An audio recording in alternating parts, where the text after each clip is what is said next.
जय श्री राम साथियों। आज मेरी भारत से नेपाल पैदल यात्रा का 8वां दिन है।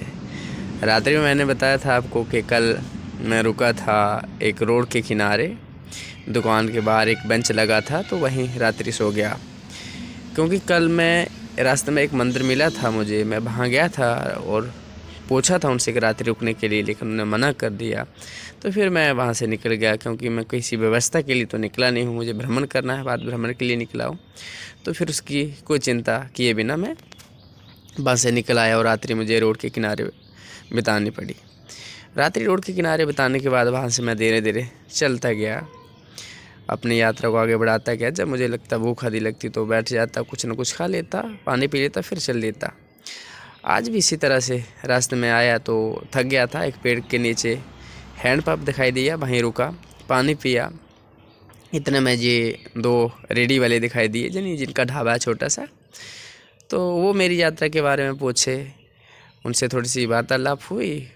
जहाँ पर मैंने खाया कुछ नहीं, पर जहाँ पर एक जो व्यक्ति खड़े हैं, इन्होंने मुझे 50 रुपया दिया कि बाबा रास्ते में कुछ खा लेना, जब भी भूख लगे, जो हमारी तरफ से है। थोड़ा आराम करने के बाद और इन सब के साथ बातचीत के बाद फिर से मैं अपनी यात्रा को आरंभ करता हूँ। लगभग 7-8 किलोमीटर चलने के बाद मुझे थोड़ी सी प्यास लगती है और भूख भी लगती है। तो मैं एक छाया देखकर खेत के बगल में एक नारियल का शायद पेड़ था, उसके नीचे बैठ गया और मेरे पास खाने के लिए गुड़ था, तो गुड़ निकाला और पानी के साथ उसको खाया और उसके बाद थोड़ा और आराम किया और धीरे धीरे वहाँ से चल दिया। जैसे मैं आगे बढ़ता गया तो रास्ते के किनारे मुझे एक वृद्ध व्यक्ति दिखाई दिए, जिनकी उम्र लगभग 90 साल थी या उससे भी अधिक, जो पत्थर पर नक्काशी कर रहे थे और पत्थर का सिलबट्टा बना रहे थे। तो उनके साथ बातचीत हुई, उन्हें प्रसाद मांगा, तो हमारे पास गुड़ था तो हमने गुड़ दे दिया उनको और उसके बाद वहाँ से फिर अपनी यात्रा को आगे बढ़ाते हुए चलते गए। दिन भर चलने के बाद आज मैं शाम को पहुँच गया मधुबन। वहाँ पर रोड के किनारे में एक हनुमान जी का मंदिर था। तो वहाँ के लोगों को पूछा क्या रात्रि जहाँ विश्राम किया जा सकता है, तो बोले हाँ किया जा सकता है। तो मैं वहाँ मंदिर में आ गया रात्रि विश्राम करने के लिए। जो मंदिर बगल में दिखाई दे रहा है, आज रात्रि जहीं विश्राम किया गया।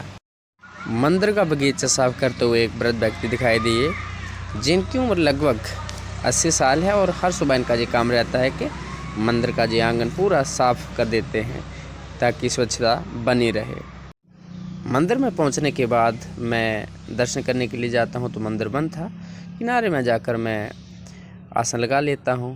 उसके बाद 4-5 दिन से कोई कपड़े नहीं धुले हैं तो कपड़े धुल लेता हूं। उसके बाद स्नान करता हूं और स्नान करने के बाद पास में जो पुजारी जी का घर है वहाँ जाता हूं। उनको बोलता हूं कि अगर रात के भोजन की कुछ व्यवस्था हो सके तो ज़रूर करिएगा, अगर नहीं हो सके तो कोई बात नहीं। और वापस आके अपने आसन पर सो जाता हूँ, क्योंकि थका हूँ दिन भर चलने के बाद। और जब मुझे लगा 7:30 बजे तक पुजारी जी नहीं आए तो शायद भोजन नहीं मिलेगा, तो मेरे पास थोड़ा सा गुड़ था, मैंने गुड़ को खाया और सो गया। तो 8:30 जैसे ही बचे तो पुजारी जी आए, उन्होंने मुझे जगाया और वो मेरे लिए खाना लेके आए थे। किसी चीज़ का साग था और कुछ रोटी थी और दूध था। तो मैंने जगकर भोजन किया और फिर से सो गया, क्योंकि दिन भर चलने के बाद थोड़ी थकान हो जाती है। पर धरती माता की गोद में सोने का जो आनंद है वो किसी पलंग पर शायद ही आ सकता हो।